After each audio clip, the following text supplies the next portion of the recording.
What's up? Hey, how you? Welcome to the Barber Battleground. It's your host, Chung Lee the Barber. Hope you guys doing good today.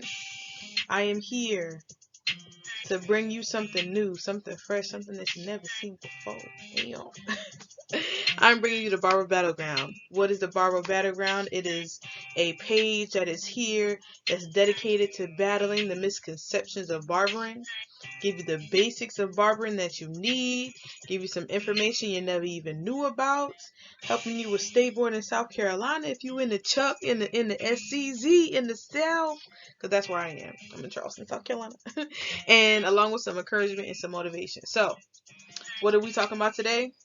I'm giving you the history of barbering. But before we start, let me go ahead and give you a little background about moi, so we're on the same page. It's me. My name is Renee Lee King Hamilton, Mrs. You better get on it. But everybody call me Chung Lee the Barber. Who am I? Who am I? I'm the powerful, the pleasurable, the indestructible Chung Lee. Y'all don't know nothing about that. Anyway, I am a child of God. I do believe in Jesus, and I will be bringing Him into everything that I do. So trust and believe. I'm going to encourage you with the word. And if that ain't for you, that's cool. I mean, everybody got their thing. That's cool. I am first and foremost a child of God, following closest to that, a wife and a mother. I'm from Charleston, South Kakalaki. I was born in New York, but raised in the South, so you already know. I am Afro-Latina, Puerto Rican. Y'all better get on. I'm just trying to tell you. Power to the people, baby. We already know what's up. I am a master hair care specialist. I am a makeup artist, an event coordinator, a little something. A little bit of everything. I mean, jack of all trades. Maybe a couple of them, but not all of them. It's okay. It's cool. And then you can find my Instagram, Cut Lee King. Cut Lee King. I mean, I don't know. It's on there. So you can follow me on Instagram if you want to see a little razzle dazzle. I will be switching up my social media, but it's okay. Get on. And let's get it with the lesson. The lesson of today. What am I bringing to you guys? I am bringing you the history of barbering. That is the topic for today's video. Let's go. All right. So, I'm a barber. That's my love. That's what I do. I love to cut hair. And I want you guys to know and understand who is a barber. What are they? Where did it come from? Because I'm telling you right now, y'all don't know about me, but listen, when I stepped into the barbering industry about 2 years ago, 2020, about 2 years ago, I didn't know nothing about barbering at all. So I'm about to put you on game. Some things I learned about in school. So let's talk about the origins of the barbering. Barbering is one of the oldest professions in the world. Okay? Everybody need to get their hair done. That's been happening. That's always happening. That's happened in the past. It's going to happen in the future. Everybody like to look cute. Barbers always been here. Every culture, every tribe has always had someone to take care of. Okay? That kitchen. In that kitchen. Many primitive cultures believed in the connection between the mind, body, and spirit. So hair was one of the most important things that they believed in, the spiritual aspect of, spirits being in your hair, so you don't got too many people in your hair all the time. When you cut your hair, you cut off the bad spirits. You know what I'm saying? You ever heard when a woman say she cut her hair, she changed her life? She cutting all that out. That's my theory. But anyway, barbers have always been here. We always been out here. The people that take care of your hair has always been out here. So respect us. Put some respect on my name. Put some respect on my name, okay? We been out here. Long time. Tip your barber. I'm trying to tell y'all. These belief systems created the importance and the position of a tribal barber. They were seen on the levels as shamans and priests. Okay?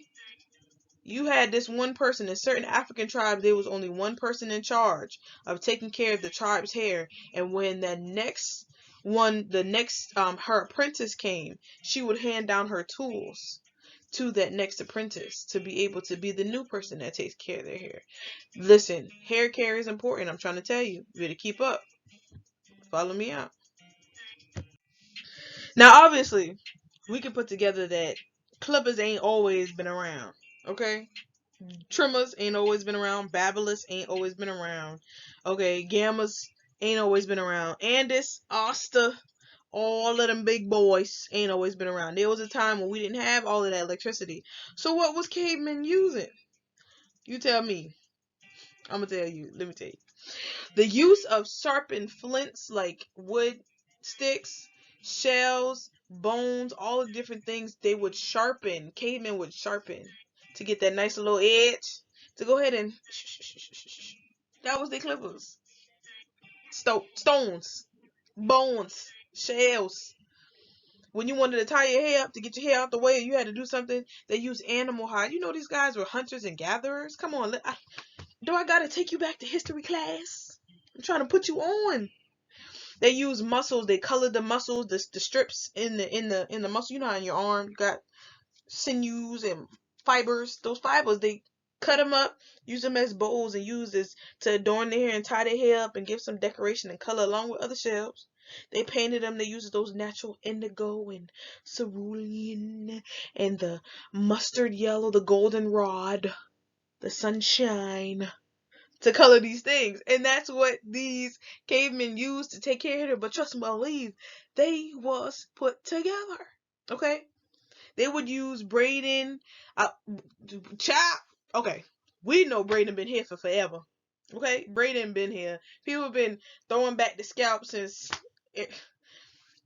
In my research of right now that I'm learning that certain tribes and certain like your level in society, your age, who you were in that tribe, like your status, you can tell by your hair how it was braided in African tribes. And if you didn't have your hair done, they thought you was mentally retarded or mentally ill.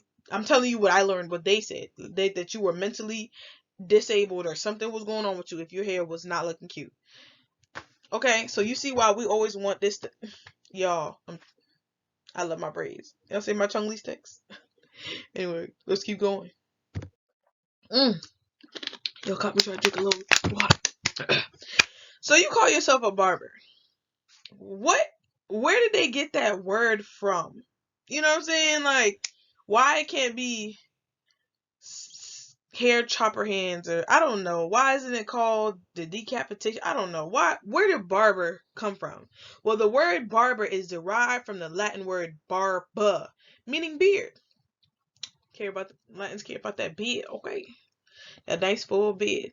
And a lot of times on Instagram, or you'll see on Facebook, you'll see in pamphlets and flyers, people will call themselves tonsorial artists. Well, when we're talking about a tonsorial artist, we're not talking about like your tonsils in your throat. Now people be like, I gotta get my tonsils taken out. We're not talking about that.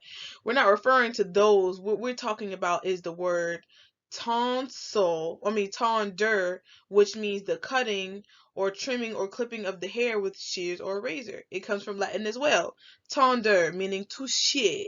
You know what I mean? I don't know if that's a Latin accent, but tonder, meaning to shear. You know the romantic languages. That's something kind of sexy. You know? Whatever. But yeah, so tonsorial does not mean tonsils in your mouth. It means tonsils in the form of to cut, trim, or clip the hair with shears or razor. That's what it means. So, let's keep going. Listen, I'm really about to blow your mind. This part, I wanted to put at the beginning, but I knew I'd have to bring it closer to the end because I wanted you guys to really feel what I'm trying to tell you. So you see how I told you before how important barbers were. Well, let me really put you on game of how important your barber is. Your barber was your first doctor.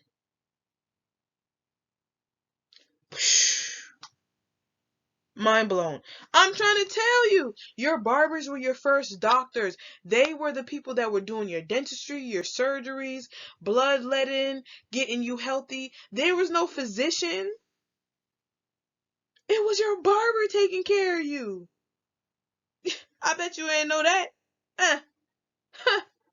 Listen, we weren't just barbers, we were known as barber surgeons. When you were getting your hair taken up, that was the most spiritual part of your being. So obviously, if I can trust you with the physical part of my body that could literally affect me, because they were really into like spiritual life, you know what I'm saying, doing different things with the hair, whatever case. If I could trust you with my hair, I could trust you with my body. These people were trusted to take care of you when you were sick, when your family was sick. You went and called. There was no doctor. You went to see the barber. Why you think they be having like them little white coats in the old pictures? Because that's what they did. It wasn't until 1745 that there was a separation between barbers and surgeons. 1745, from the beginning of time. Barbers are even brought up in the word. I just want to in the Bible. It's in the Bible.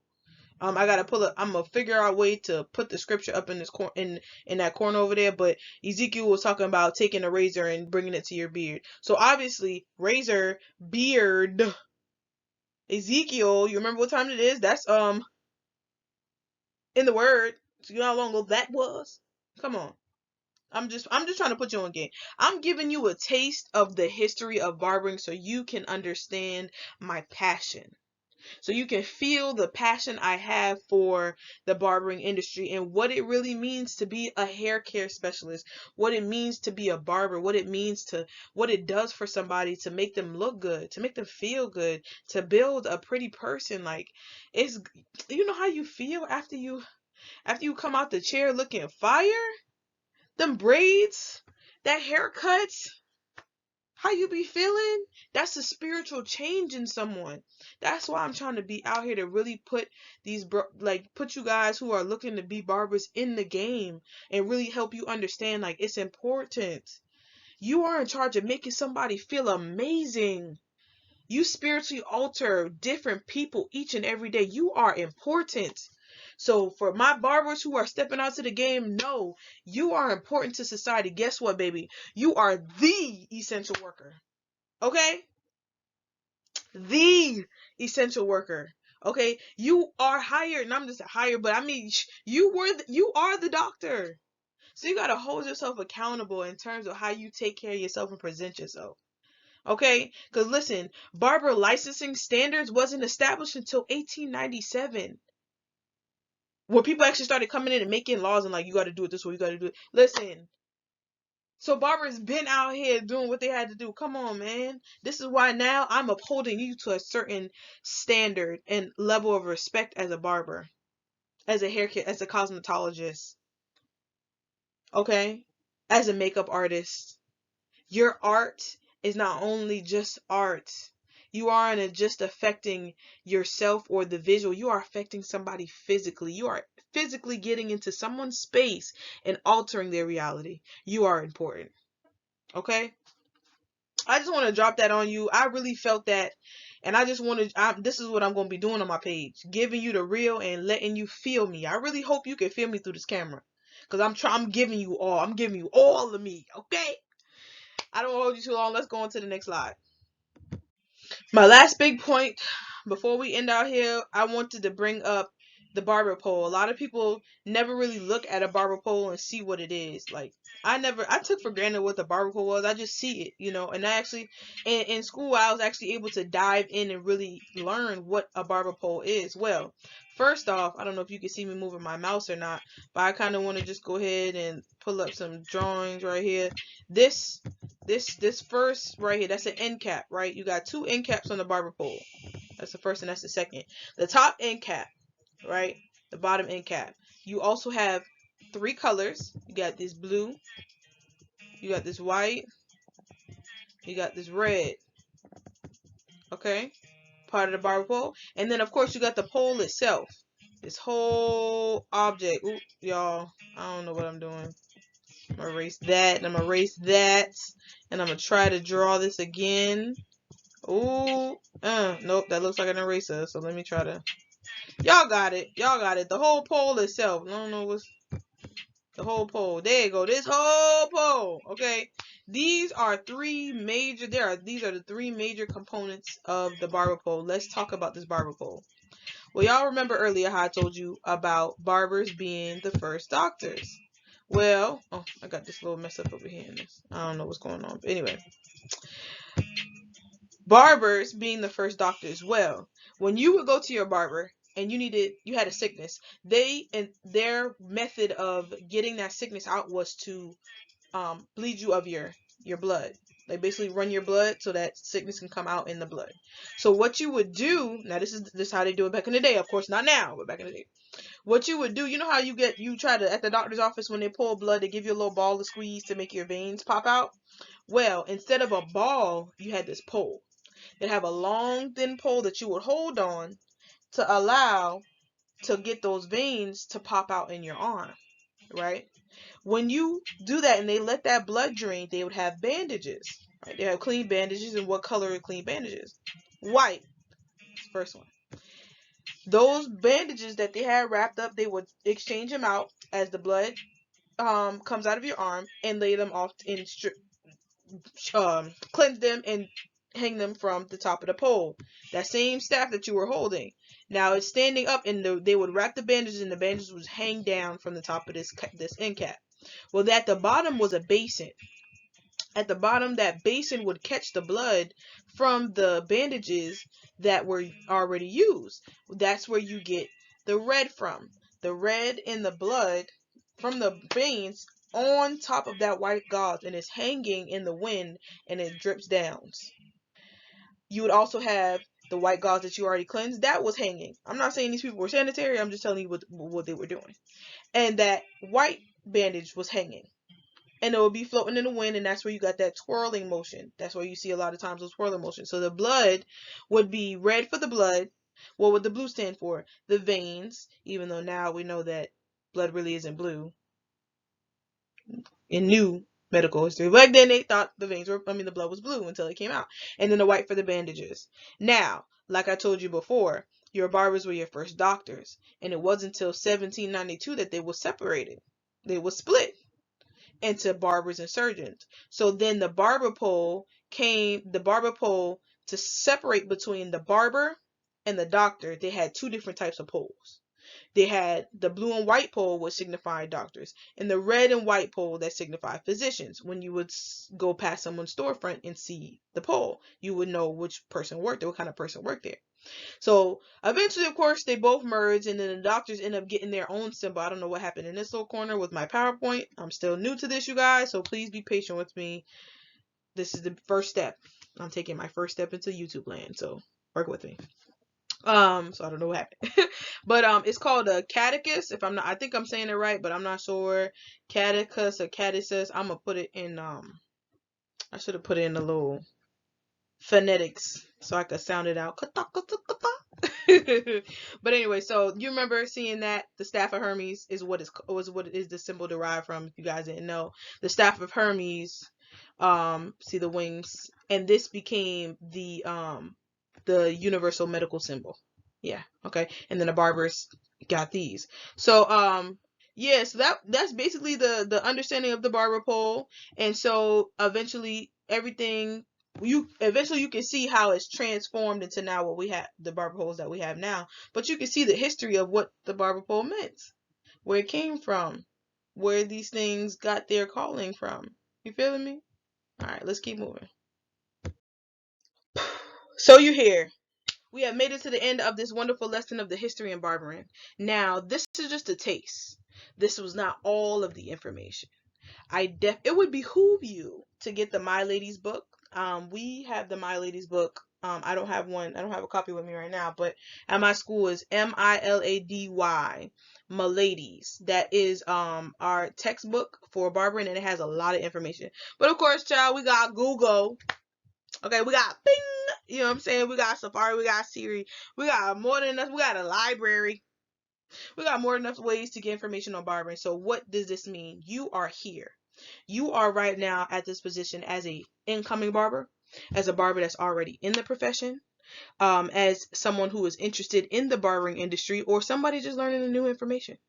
Either way it goes, you are here, given the opportunity, a taste to understand the rich history of barbering and what it means to be a barber. Customer service, kindness, strength, confidence. These things come into being a barber. Most of all, customer service. And I want you to take this dabble or this taste and go forth and take on this experience. Okay, this experience in life that you are living, and go and find out what it is about barbering that you love, and really dig deep and dive in to what you're looking for in this industry.